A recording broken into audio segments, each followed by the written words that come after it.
At 32, I, Isabella Vance, stood under a humming crystal chandelier while my brother announced my public execution to the New York elite. He gestured with a glass of Pappy Van Winkle, his voice carrying over the lilies to the 40 witnesses sipping champagne. I did her a favor throwing her out. He laughed. Hunger taught her more than the Ivy League I refused to fund. I didn't flinch. I simply adjusted the leather strap of my Cartier tank watch and watched the condensation on his glass. Enjoy your dinner, Richard. What happened 3 minutes later is the reason my brother is now waking up in a federal cell. Our Brooklyn Heights brownstone operated on a hierarchy as rigid as the cast-iron gates outside, a world where Richard was the sun and I was a cold moon reflecting his borrowed light.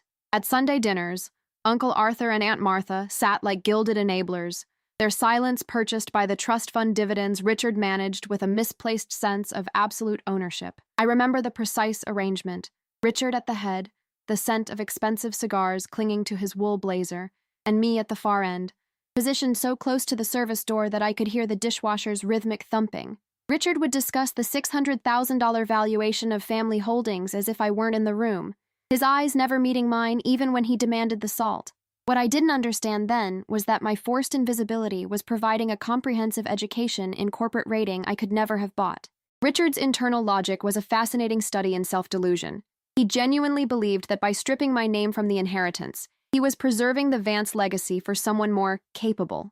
He viewed my presence as a drain on the estate's liquidity, a liability that needed to be managed out of the ledger with the same clinical efficiency he used for underperforming assets. Uncle Arthur would nod, his hands trembling slightly as he reached for more wine, while Aunt Martha would smooth the lace tablecloth, her eyes fixed on anything but the coldness in her nephew's voice. They weren't villains in their own minds. They were survivors who had decided that my future was a small price to pay for their continued comfort in the Hamptons. I watched them all with a clarity that only the excluded can possess. Noting the exact way Richard forged our father's initials on minor property easements long before he moved on to the $600,000 fraud. The only person who truly saw me during those years was Grandmother Constance, who sat in her velvet armchair like a silent witness to a crime that hadn't yet reached its climax. She was a woman of calculated stillness, her fingers always tracing the silver handle of her cane as she watched Richard's performative displays of power with a look of profound, icy detachment. She never openly challenged him. That wasn't her way, but she would often catch my eye across the dining room, a flicker of recognition passing between us that felt like a secret pact. She spoke of a safety deposit box at J.P. Morgan in a voice that was barely a whisper. Mention of it timed perfectly for when Richard was loudest, ensuring her words were for my ears only. I thought she was merely clinging to the past, unaware that she was handing me the blueprints for my survival. She knew, even then, that the girl with the gym bag would one day own the room. The rain on November 12, 2012, didn't fall so much as it drifted, a gray, persistent mist that settled into the cracks of the Brooklyn Heights brownstone's limestone facade. Inside, the air in the foyer was heavy with the scent of Murphy oil soap and the damp wool of Richard's tailored overcoat. It was exactly 6:42 p.m. when he reached into the shadows of the hall closet and produced a black nylon gym bag, its zipper rusted and one strap held together by a fraying knot of nylon thread. He didn't look at me with anger. He looked at me with the weary resignation of a man finally disposing of a piece of broken furniture that had cluttered his hallway for too long. I stood by the mahogany umbrella stand, my fingers tracing the cold, carved wood, noting how the light in the mudroom flickered at a rhythmic 3-second interval. To Richard, this wasn't a tragedy. It was a simple matter of estate optimization. You're a liability the estate simply can't afford to carry anymore. Isabella, Richard said, his voice flat, devoid of the theatricality he usually reserved for his boardrooms. He adjusted the cuff of his shirt, a heavy gold link glinting under the hallway light, and pushed the bag toward my feet with the toe of his polished $1,200 Oxford shoe. You're a woman now. Figure it out.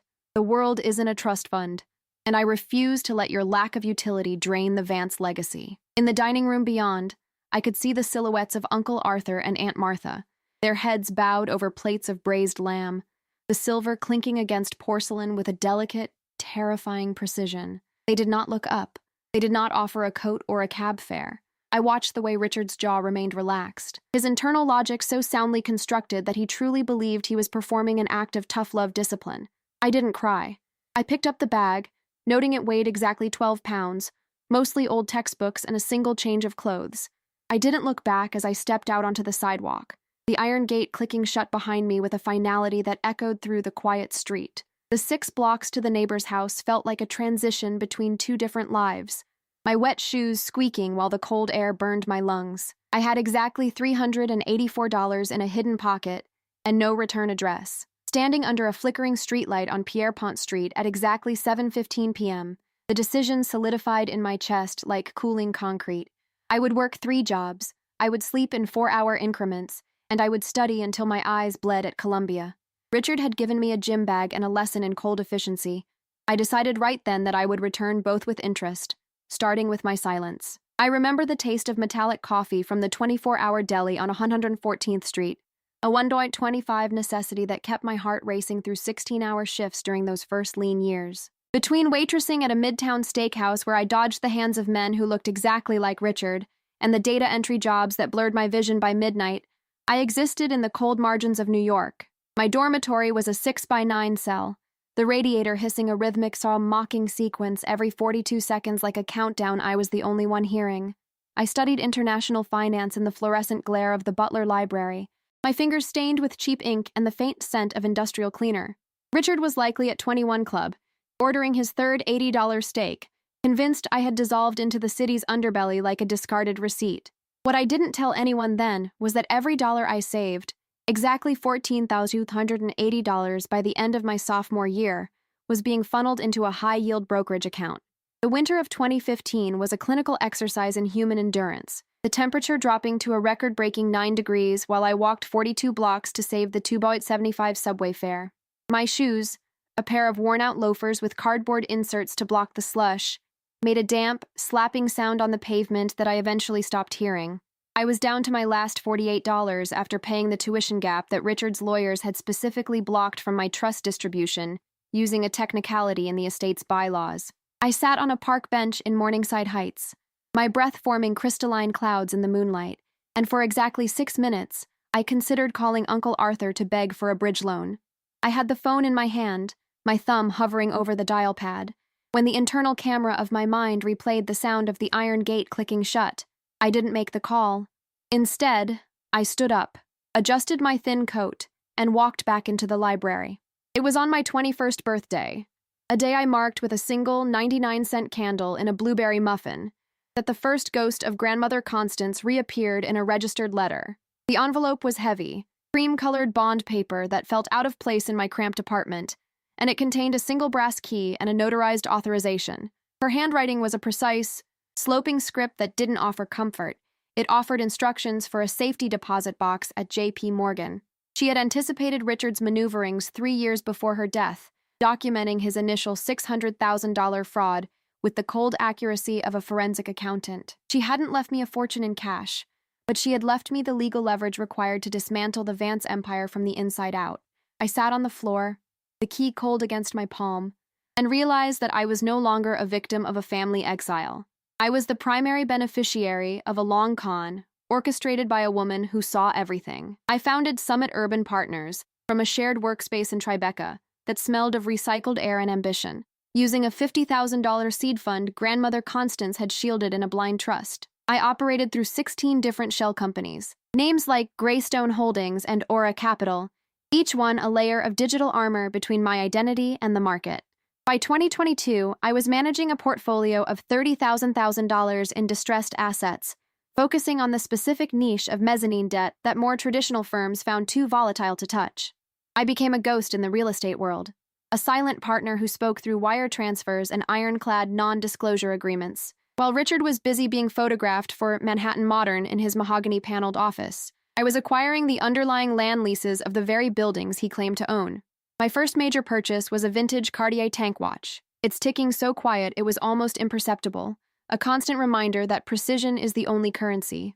The irony of our connection was a secret I savored during late-night reviews of corporate ledgers, noting the exact moment Richard's construction company began to hemorrhage liquidity. He had over-leveraged his assets to maintain the Hamptons lifestyle, taking out an $8,000 bridge loan with a high-interest private equity firm that he believed was run by a group of retired bankers. In reality, the Zurich firm was a subsidiary of Summit Urban Partners, and I was on, for all intents and purposes, his landlord, and his primary creditor. I watched from my glass-walled office in Tribeca as he signed documents granting me the right to seize his corporate headquarters in the event of a single missed payment, his signature a frantic, messy scrawl. He didn't know that the anonymous senior partner he begged for extensions was the same liability he had pushed out into the rain. Every time he sipped his Pappy Van Winkle, he was unknowingly subsidizing the firm that would evict him. Looking back from the vantage point of my current boardroom, I realized that the girl in the wet loafers was more powerful than the man in the $200 Oxfords. She had nothing to lose, which meant she had everything to gain, a fundamental law of physics that Richard never bothered to learn in his pampered youth. Today, the Cartier on my wrist marks the passing seconds with a cold, mechanical certainty that matches the rhythm of my heart. I hadn't planned a revenge scheme. I had simply built a life so large and so resilient that it eventually eclipsed his small, fraudulent existence by sheer gravitational force. The fact that the path to his destruction was paved with the debt he eagerly sold to me was a byproduct of his own arrogance, not my malice. I waited for the market to turn, for the interest rates to climb, and for the moment the $600,000 fraud Grandmother Constance documented hit the statute of limitations for civil recovery.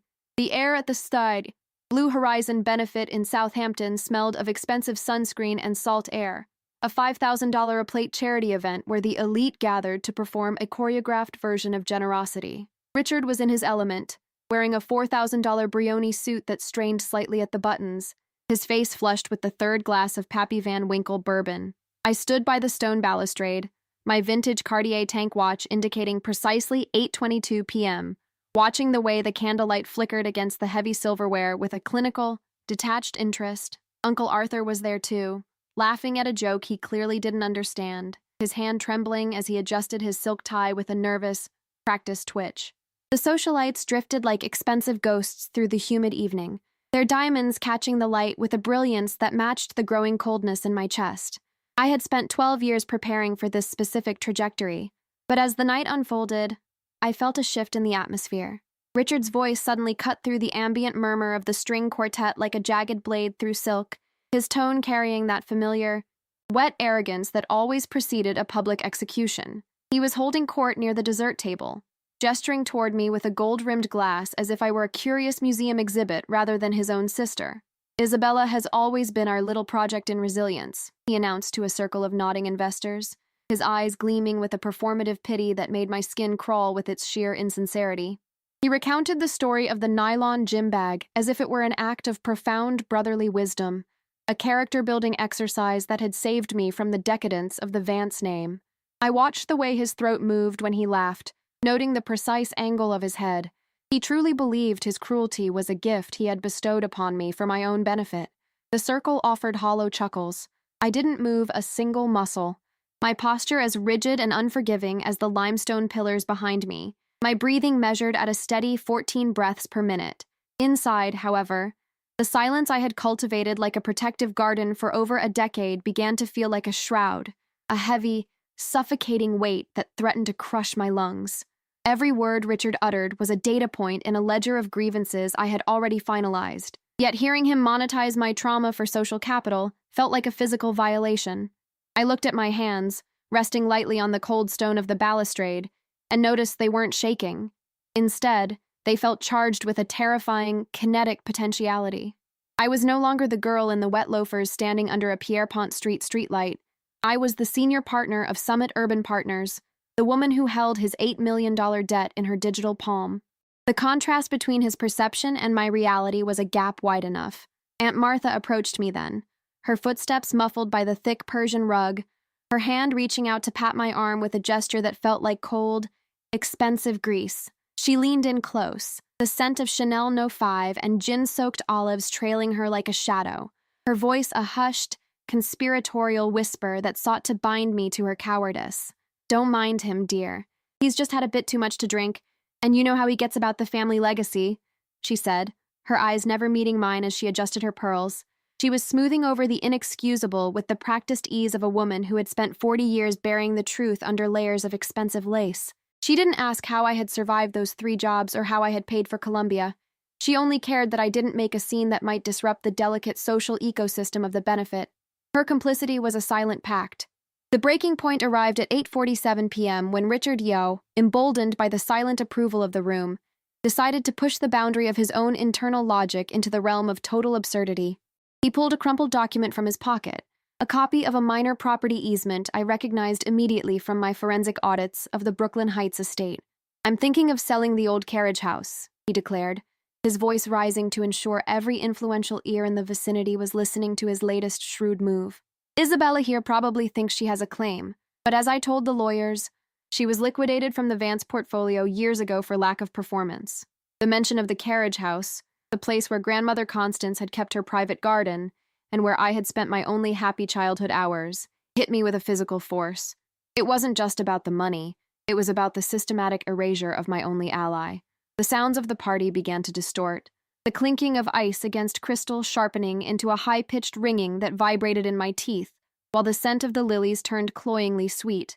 I looked past Richard toward the ocean, where the waves were invisible in the darkness, their presence marked only by a rhythmic, heavy thumping against the shoreline. The humidity seemed to intensify, making the air thick and difficult to swallow, yet my mind remained a clinical vacuum, processing the exact legal implications of his public declaration. By announcing his intent to sell an asset that was technically tied to the $600,000 fraud I had already documented, Richard was handing me the final piece of the evidentiary puzzle. The chandelier above us groaned slightly in the sea breeze, its crystal droplets swaying in a slow, hypnotic arc that mirrored the shifting power dynamics. He was standing on a trapdoor of his own making, and he didn't even know it yet. I stepped away from the balustrade, my movements slow and deliberate, my spine lengthening as I shed the last vestiges of the invisible girl who had spent a decade hiding in the shadows. For the first time that evening, I looked Richard directly in the eyes, my gaze a cold, gray laser that seemed to startle him in mid-sentence. He paused, his glass hovering halfway to his lips, a flicker of confusion crossing his face as he registered the sudden, lethal authority radiating from my silence. I didn't shout, I didn't cry, and I certainly didn't beg for the carriage house. I simply adjusted the leather strap of my Cartier tank, the click of the buckle sounding like a gunshot in the sudden lull. The air around me felt different, as if the oxygen had been sucked out of his immediate vicinity, leaving him gasping in the vacuum of his own misplaced confidence. I was no longer observing the crime. I was preparing to read the final verdict. Uncle Arthur tried to interject, his voice a wavering, thin sound that lacked even the conviction of his own enabler status. But I cut him off with a single, sharp tilt of my head. "Isabella, perhaps we should discuss this in private," he stammered, his eyes darting toward the other guests who were now openly staring at the unfolding drama. I didn't answer him. I simply noted the sweat beading on his upper lip and the way his hand gripped his wineglass so tightly his knuckles turned white. These were the people who had watched a 16-year-old girl walk into a storm with a 12-pound gym bag and a broken heart, and now they wanted to discuss privacy to protect their reputations. The irony was a bitter, metallic taste in my mouth, but it was also the fuel that propelled me forward into the next phase of the execution. I had spent 12 years being private, and I had learned the cost. The decision didn't come as a sudden epiphany. It arrived as a cold, inevitable conclusion, the final line of a complex code that had finally finished its long, silent execution. I realized that the silence that had protected my growth and shielded my acquisitions had served its purpose, and to maintain it any longer would be an act of self-betrayal.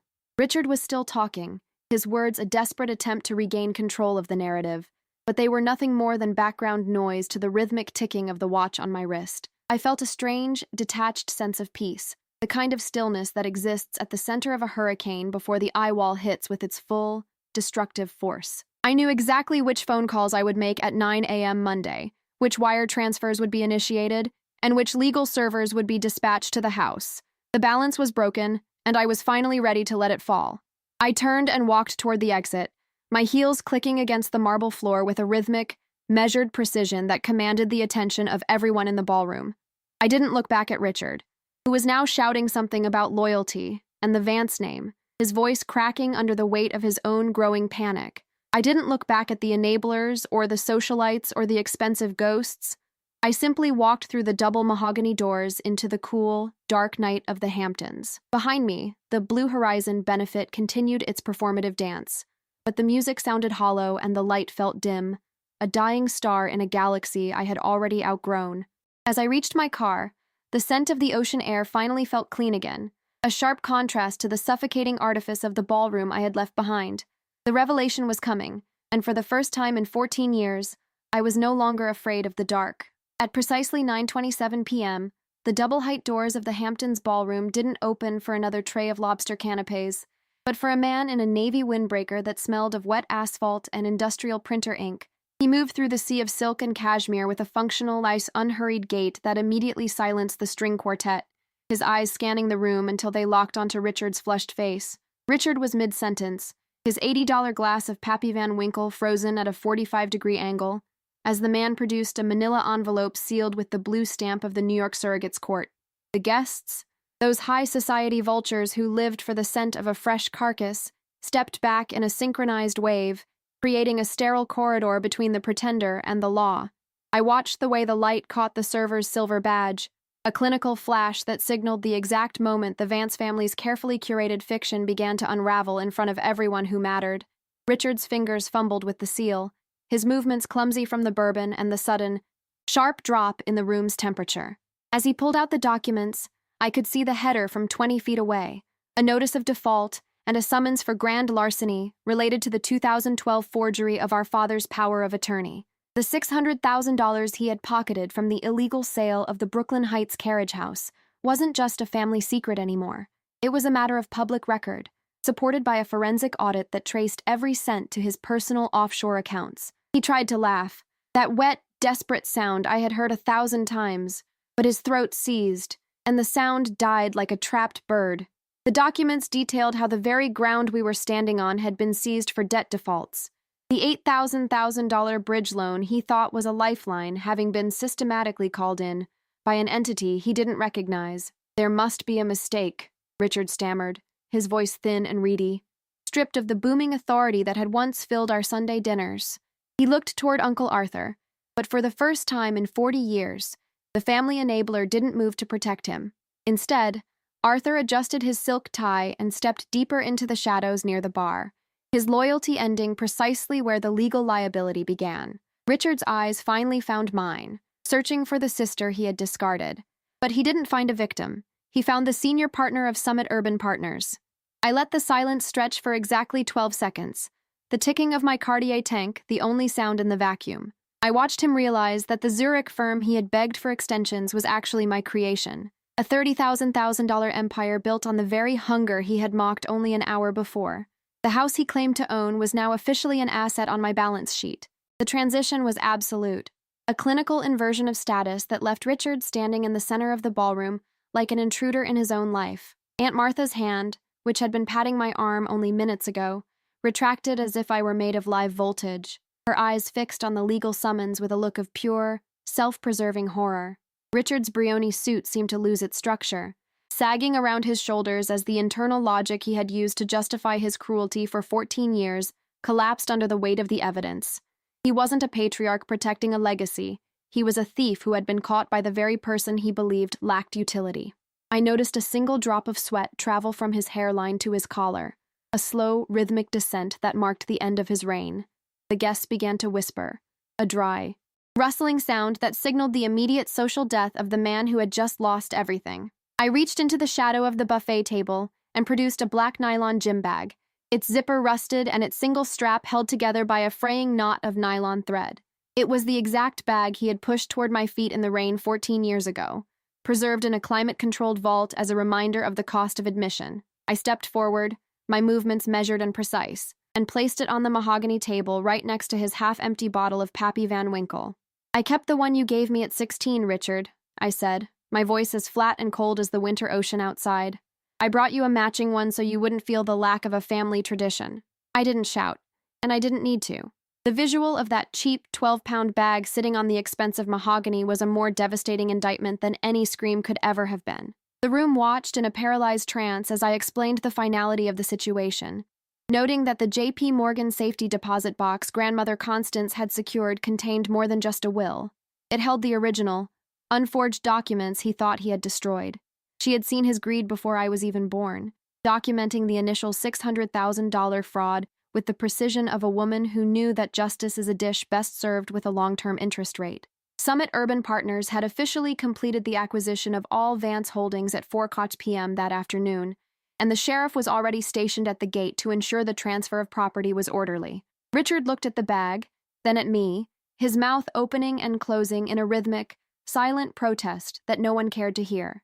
He had spent his life optimizing assets, and he had finally become the liability that the estate could no longer afford to carry. "You have exactly 20 minutes to vacate the premises," I stated, my eyes fixed on the second hand of my Cartier tank as it swept through its silent, mechanical arc. "The car waiting at the gate is a taxi, not a limousine, and it has already been paid for by the firm." I turned my back on him then, not out of anger, but because he had ceased to be a relevant data point in my life, becoming a ghost in a suit he could no longer afford. As I walked toward the balcony to breathe the clean, salt air, I could hear the sounds of his panicked packing, the rhythmic thumping of his expensive shoes as he finally understood what it meant to be liquidated. Looking back from the future, I don't feel a sense of revenge, only the cold satisfaction of a balanced ledger. The house was quiet now, the pretender was gone, and the silence that followed was finally, beautifully, mine. The Monday morning following the collapse of the Blue Horizon benefit began at exactly 6:00 a.m. with the low, industrial rumble of 4 black SUVs idling outside the Vance Construction headquarters on Park Avenue. Federal agents, clad in tactical vests that smelled of coffee and cold air, moved with a synchronized efficiency that Richard had once used to dominate his boardrooms. I watched the live security feed from my Tribeca office, the images flickering on my monitor in high definition, as the agents bypassed the mahogany reception desk and began cataloging the 24 filing cabinets of forged property easements. My Cartier tank watch indicated 9:12 a.m. when the lead investigator, a man with a gray tie and a clinical expression, held up the original 2012 carriage house sale agreement for the camera. Richard was nowhere to be found, having fled the scene in a rented sedan that smelled of desperation and the cheap upholstery of a life he had never expected to lead. Richard spent the next 48 hours in a 42-a-night motel in Long Island City, the wallpaper a peeling floral pattern that held the faint, lingering scent of industrial cleaner and damp wool. He sat on a polyester bedspread, watching the rhythmic flicker of the neon sign outside, his gold-rimmed glass now filled with lukewarm tap water instead of 20-year-old Pappy Van Winkle bourbon. His internal logic remained remarkably intact. He spent hours drafting a manifesto on a legal pad, arguing that the $600,000 fraud was a necessary operational expense to stabilize the family's liquidity during a minor market correction. He truly believed that the law would eventually recognize the boldness of his maneuvers as a form of visionary leadership rather than criminal theft. Every 45 minutes, he checked his phone for a call from Uncle Arthur, unaware that Arthur's own devices had been seized by the authorities in a simultaneous raid that began at dawn. The legal avalanche continued on Wednesday at precisely 11:30 a.m., when Uncle Arthur received the first of 3 registered letters notifying him that his trust fund disbursements had been indefinitely suspended. He was sitting on his terrace in the Hamptons, the sound of the ocean a rhythmic, mocking accompaniment to the realization that his silence had finally become a liability he couldn't afford. The $250,000 annual dividend that had paid for his silk ties and his imported cigars was gone, replaced by a forensic audit that demanded an accounting of every dollar he had received since 2012. I received a voicemail from him at 1:14 p.m., his voice a wavering, thin sound that lacked even the pretense of his former authority, pleading for family mercy, in a tone that was both pathetic and predictable. I didn't delete the message. I saved it as a digital file, a data point in the ledger of grievances I was finally closing.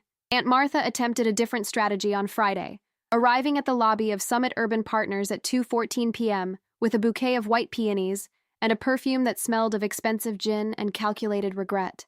She didn't make it past the security desk, where the guard, a man named Marcus, who I had hired specifically for his lack of sentimental bias, informed her that she was not on the authorized visitor list. I watched her on the security monitor, noting the way she smoothed her lace skirt with a rhythmic, nervous twitch of her left hand, a gesture that had once signaled her quiet complicity during my exile. She left the flowers on the concrete planter outside, where the 88-degree heat began to wilt them within 42 minutes, a precise visual metaphor for the Vance social standing. She wasn't seeking reconciliation. She was seeking a bridge loan to maintain her membership at the yacht club, and my silence was her final answer. The media coverage intensified by the following week, with the Wall Street Journal and the New York Post running headlines that detailed the fall of the House of Vance, with a clinical, relentless precision. The $8,000 debt that Richard had so arrogantly signed over to the Zurich firm was now public knowledge. Along with the 16 shell companies I had used to acquire his life, reporters stood outside the Brooklyn Heights brownstone, their microphones catching the sound of the wind through the sycamore trees, while the socialites who had laughed at Richard's jokes only days ago now denied ever having known him. I stayed in the penthouse, the silence of the city 40 floors below providing the only commentary I needed, my focus entirely on the $30,000 portfolio that was now being restructured to include the recovered family assets. The public execution was complete, but for me, the work of restoration was just beginning in the cold, quiet margins of the law. Before we continue with the dismantling of Richard's empire, I want to ask you something important, because I know I am not the only one who has ever been made to feel invisible by those who should have protected them. Have you ever been the person in the wet shoes, standing in the rain while the people inside your own home pretended you didn't exist, only to find the strength to build your own sun? Tell me your story in the comments. I read every word because I know that the silence of the builder is a language we all eventually learn to speak when the world leaves us no other choice. It is in these moments of shared recognition that we find the true blueprint for our resilience, realizing that the hunger they tried to use to break us was actually the very fuel that allowed us to outpace them. Now, let's look at how the carriage house became the first foundation stone of a legacy that Richard could never touch. I returned to the Brooklyn Heights carriage house on the 14th day, the air inside smelling of cedar and the stale dust of a decade of neglect. I walked through the 3 rooms where I had spent my only happy childhood hours, noting the way the afternoon light hit the floorboards at a 45-degree angle, just as Grandmother Constance had described in her letters. I didn't feel nostalgia. I felt the heavy, satisfying weight of ownership, the deed in my leather briefcase, a document of survival that had cost me exactly 14 years of my life. I hired a team of architects to begin the conversion of the space into a residence for underprivileged female students. A $1.2 million renovation that would prioritize utility over the hollow luxury Richard had craved. The sound of the first hammer hitting the old drywall was a rhythmic, industrial music that signaled the end of the Vance era and the beginning of something built on actual substance. Richard's first legal consultation with his defense attorney, a man named Sterling, who charged $1,500 an hour, took place in a sterile visiting room at the Metropolitan Detention Center. He sat across from the lawyer, his hands trembling as he adjusted a cheap plastic watch that had replaced his Rolex, his voice a frantic, low whisper as he tried to explain the complexity of the $600,000 fraud. Sterling, a man who viewed morality as a negotiable asset, looked at the pile of forensic evidence I had provided to the prosecution and simply sighed, a sound of profound, expensive disappointment. He told Richard that the Zurich firm had documented every transaction with a level of detail that suggested a decade of premeditated observation, a fact that Richard still struggled to process. He wasn't being attacked by an enemy. He was being audited by the ghost of the sister he thought he had liquidated, and the math was undeniable. By the end of the 2nd month, the forensic accountants discovered an additional $1.4 million in offshore accounts in the Cayman Islands, funds that Richard had diverted from the company pension plan to fund his Hamptons lifestyle. I watched the report print out in my office, the rhythmic clicking of the machine the only sound in the room, noting the dates of the transfers, most of them occurring while he was publicly mocking my lack of utility. The discovery turned a grand larceny case into a federal racketeering investigation, ensuring that Richard's legal liabilities would outlast the decade he had spent building his fraudulent empire. I didn't feel joy. I felt a sense of clinical completion, the final numbers in the ledger clicking into place like the gears of my Cartier tank watch. He had spent his life thinking he was the predator, but the data proved he was merely a parasite who had finally run out of hosts to consume. Uncle Arthur attempted a second family dinner at a mid-tier Italian restaurant in Queens, a place that smelled of oregano and floor wax, far away from the mahogany and sea salt of his former life. He sat across from me, his eyes darting toward the exit every 42 seconds, his hands fumbling with a paper napkin as he tried to negotiate a settlement that would preserve his remaining assets. I didn't order food. I simply sat with a glass of mineral water, noting the way the fluorescent light flickered above his head in a 3-second interval. I told him that my conditions were non-negotiable, a full notarized confession of his role in the 2012 trust bypass and the immediate return of the $250,000 in dividends he had accepted under false pretenses. He looked at me then, and for the first time, he didn't see a niece. He saw the senior partner who was about to liquidate his comfort for the sake of a balanced account. The auction of Richard's luxury car collection took place on a rainy Tuesday in October. The sound of the auctioneer's gavel, a rhythmic, final punctuation to the excess of the previous decade. I stood in the back of the warehouse, the scent of gasoline and damp concrete filling the air, watching as his $250,000 Ferrari was sold for a fraction of its value to a collector from Dubai. I didn't bid on the cars. I was there for a single item, a vintage upright piano that had belonged to our mother, which Richard had kept in his climate-controlled garage as a decorative asset. When the hammer fell on my winning bid, I felt a slight, sharp vibration in my chest, not of triumph, but of reclamation. I had the piano moved to the Brooklyn Heights carriage house, its ivory keys a silent, beautiful reminder that some things can be recovered even after they have been discarded by the cruel and the greedy. Aunt Martha's social exclusion was completed by the third month, the silence of the country club more devastating to her than the freezing of her bank accounts. She was no longer invited to the charity galas or the bridge tournaments, her name removed from the committees she had once led with a gloved iron fist. I received a frantic 10-page email from her at 3 a.m., the text a disorganized jumble of excuses and accusations, claiming that I was on to destroying the family name for the sake of a childhood grudge. I didn't reply. I simply forwarded the email to my legal team, noting the way the blue light of my phone illuminated the dark penthouse. She didn't understand that I wasn't destroying the Vance name. I was merely stripping away the rot to see if there was anything worth saving beneath the surface of her expensive, complicit silence. Richard's internal logic began to fail him as the trial date approached, his manifesto growing longer and more delusional with every passing week in the detention center. He spent his days in the prison library, the scent of old paper and industrial soap his new reality, trying to find a legal loophole that would justify his $600,000 theft as a form of constructive trust management. He told his cellmate, a man who didn't care about the Hamptons or the Ivy League, that I had been a troubled child who needed the discipline of the gym bag to find my way in the world. He truly believed his own lie, a psychological defense mechanism that allowed him to ignore the fact that the girl he had discarded was now the only reason he had a lawyer at all. His arrogance was a terminal condition, a terminal refusal to acknowledge the humanity of the person who had outworked, outstudied, and finally, outplayed him. The recruitment phase for the Constance Vance Foundation began in November, exactly 14 years after I'd walked away with a 12-pound gym bag and a broken heart. I personally interviewed the first 6 candidates, young women from the same neighborhoods where I had once worked 3 jobs, their eyes holding the same hungry, determined light I remembered from my own reflection. We sat in the newly renovated carriage house, the scent of fresh paint and new beginnings filling the room, while I explained the terms of the scholarship, full tuition and housing, provided they maintained the discipline required to succeed. I didn't tell them my story. I told them that the world would try to tell them they were a liability, and that their job was to prove the world's accounting was wrong. As I watched them leave, their footsteps rhythmic and confident on the new oak floors, I realized that the $1.2 million was the best investment I had ever made. Isabella's daily routine at Summit Urban Partners became a clinical exercise in discipline, starting at 5 a.m. with a 4-mile run along the Hudson River, the rhythmic sound of her breathing the only noise in the pre-dawn silence. By 8 a.m., I was in the boardroom, the scent of black coffee and expensive stationery the backdrop to the management of a $30,000 portfolio that was growing by 12% annually. I didn't take vacations, and I didn't attend the Hamptons benefits. I focused on the mezzanine debt and the distressed assets that others were too afraid to touch. My Cartier tank watch was a constant companion, its ticking a silent, mechanical reminder that precision is the only currency that never devalues.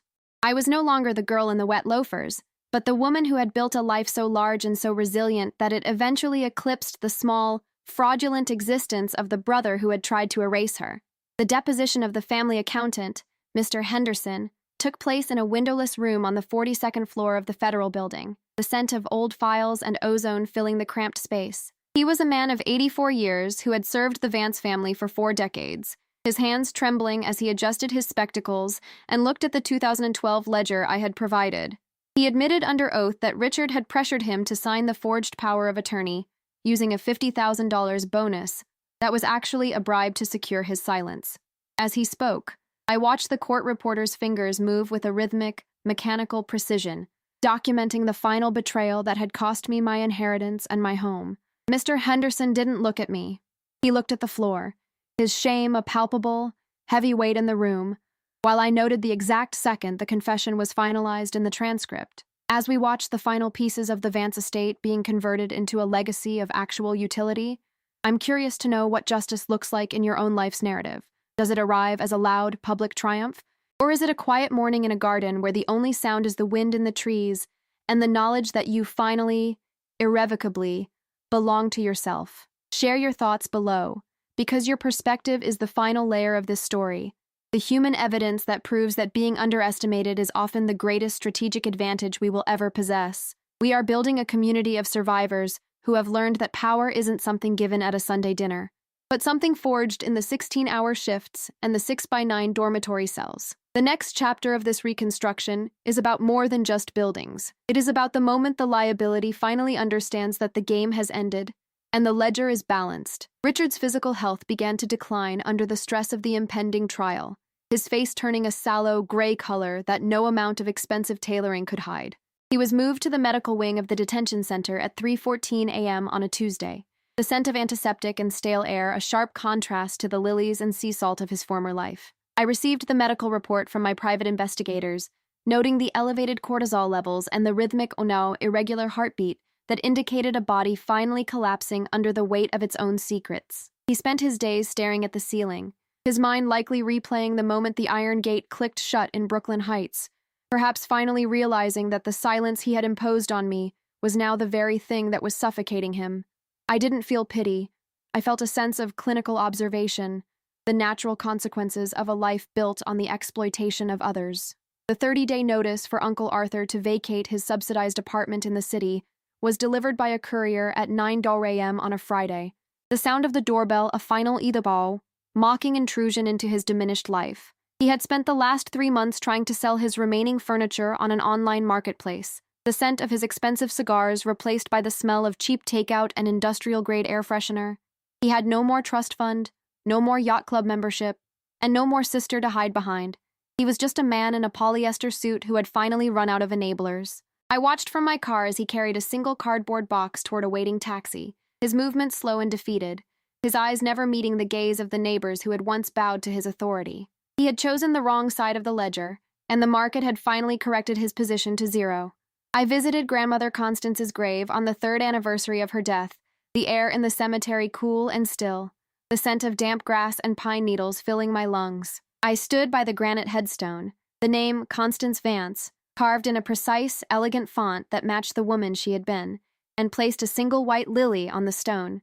I didn't speak. I simply stood in the silence, my Cartier tank watch ticking a rhythmic, silent tribute to the woman who had seen the truth before I even knew I needed it. She had left me the blueprints for my survival, and I had built a skyscraper on top of them, a legacy of resilience that would outlast the fraud and the cruelty of the men who had tried to erase us. As I walked away, the sound of my heels on the gravel was the only sound in the quiet afternoon, a measured, confident rhythm that signaled my final departure from the past. The transformation of the $30,000 portfolio into a diversified engine of social utility was completed by the end of the first year. The Summit Urban Partners logo now synonymous with ethical redevelopment.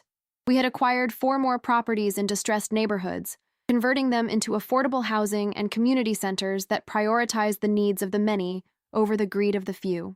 I sat in my office, the evening sun casting long, rhythmic shadows across the mahogany desk, and reviewed the impact report that detailed the lives we had changed. I wasn't a hero. I was an investor who had realized that the highest returns are often found in the people the world has discarded as liabilities. The math was simple, the execution was precise, and the results were undeniable.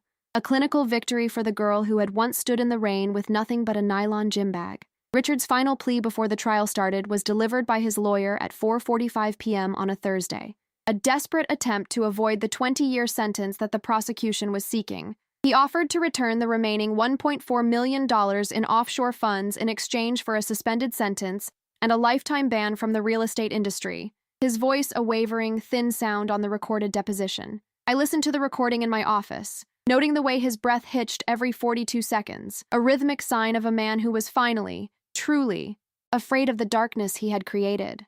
I told my legal team to reject the offer. The $1.4 million was already being seized through a civil forfeiture action, and justice was not something that could be negotiated away with the remnants of a stolen fortune. He had made his choices, and now he would have to live with the clinical reality of their consequences. Aunt Martha's attempt to sell a stolen family heirloom, a diamond brooch that had belonged to my mother, was blocked by my legal team at 10:15 a.m. on a Saturday morning. She had taken it to a high-end jeweler on Madison Avenue, claiming it was her personal property, unaware that I had registered the serial number of every piece of family jewelry in a national database years ago. The jeweler called the authorities, and Martha was escorted from the store in handcuffs, her lace skirt torn and her perfume smelling of cold sweat and panic. I watched the security footage later that afternoon, noting the way she looked at the camera with a rhythmic, blinking confusion, as if she still couldn't understand why the world was no longer bending to her will. The brooch was returned to me, its diamonds catching the light with a cold, beautiful brilliance that matched the silence of the vault where I stored it. The first student moved into the Constance Vance and Foundation housing at 9 a.m. on a bright Monday morning, her gym bag heavy with textbooks and the hope of a life she was finally building for herself. I watched her from the window of the carriage house, the scent of fresh coffee and the sound of the morning traffic a rhythmic, beautiful backdrop to the moment she turned the key in the door. She didn't look back, and she didn't look afraid. She walked with a spine that was long and straight, a posture that I recognized from my own reflection in the mirror every morning. She was the human evidence that the work of the last 14 years had been worth every 16-hour shift and every cold night in a dormitory cell. She was the future, and for the first time in my life, I felt a sense of peace that wasn't tied to a ledger or a legal summons. The contrast between Richard's silence in the detention center and the Foundation's noise in the Brooklyn Heights carriage house was a precise, clinical measurement of the shift in power.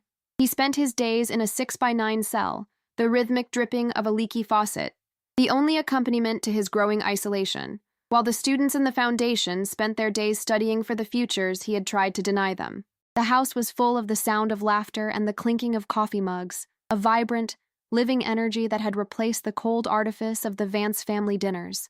I sat in the mother's garden, the scent of the jasmine finally returning to its full, blooming strength, and realized that the silence I had earned was more valuable than the $30,000 I had built. I had outlived the crime, and I had outworked the criminal, and now I was finally free to enjoy the total, beautiful silence of a balanced life. Richard's final realization that he was the liability arrived during his sentencing hearing, a cold, rainy morning in December that mirrored the day he had thrown me out. He stood before the judge, his Brioni suit now a wrinkled, ill-fitting remnant of a previous life, and listened as the 300-page indictment was read into the record. The judge spoke of systematic betrayal and a calculated greed, his voice a rhythmic, final judgment that echoed through the silent courtroom. Richard looked toward the gallery, searching for the enablers who had once stood by him, but found only the empty seats and the cold, gray light of the winter morning. He had optimized his life into a vacuum, and now he was the only thing left to be liquidated.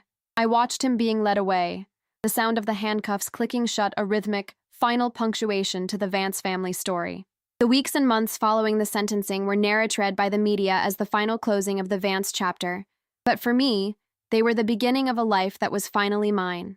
I spent my mornings in the Tribeca office, the Cartier tank watch on my wrist, a constant companion in the management of a portfolio that now served a purpose beyond mere accumulation.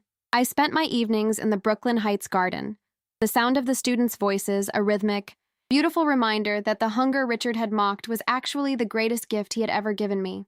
I had transformed survival into justice, and justice into a legacy that would outlast the names and the frauds of the men who had tried to erase me.